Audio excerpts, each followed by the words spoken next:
Driver साहेब आहे sir. Hi sir, हाय extra light चालू करून देतो तुम्ही काय अवस्था लाईट मारू, फ्लॅश मारू. युगराज भाऊ थोड़ा से ना.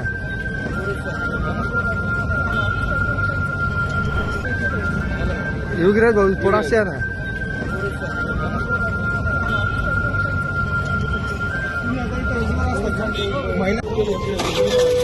हे थांब रे थांब. काय अवस्था लाईट मारू, फ्लॅश मारू.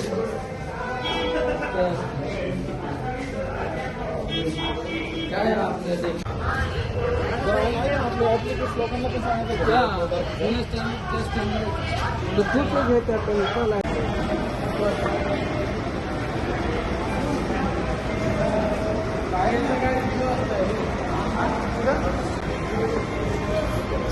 Sir sir sir sir sir sir sir sir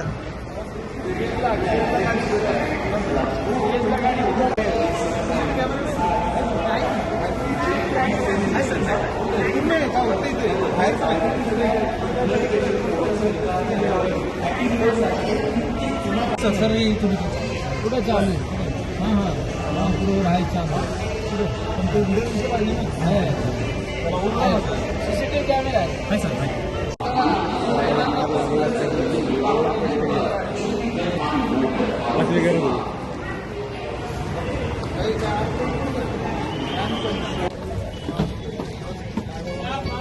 थांब रे थांब थांब थांब थांब. काय नको करू. टाका मोबाईल मध्ये. कुठल्या कुठल्या याला स्वतःला सगळ्यात महत्वाचा प्रश्न आहे शौचालय व्यवस्थित नाही. ड्रायव्हर साहेब आहे सर. हाय सर, हाय एक्स्ट्रा लाईट चालू करून देतो तुम्ही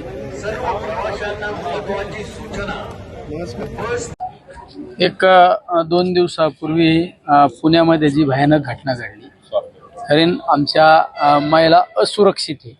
जर आपण जो ST मंडळाचा महामंडळाचा जो प्रवास सगळ्यात सुरक्षित प्रवास म्हणून आपण समजतो, त्या ST मध्ये ही घटना घडली. राज्यातली पहिलीच घटना असेल, इतकी दुर्दैवी घटना घडली. त्यामुळं मी लोकप्रतिनिधी या नात्याने माझ्या जिल्ह्यातील काही डेपोमध्ये जाऊन महिलांच्या बाबत सुरक्षिततेच्या बाबत काय दखल घेतली गेली पाहिजे आणि काय घेतात याची पाहणी करण्यासाठी आलो. म्हणजे आमच्या ST मध्ये काम करणाऱ्या कर्मचाऱ्यांना सुद्धा सुखसुविधा नाही. सरकार उदासीन. मी आता ज्या ST मध्ये चढलो होतो त्या STतल्या काही पॅसेंजरनी सांगितलं मला की येताना बऱ्याच ठिकाणी लाईट बंद चालू होत होती. मी ड्रायव्हरला विचारलं लाईटचं काय, ते नाही आता चालू केली.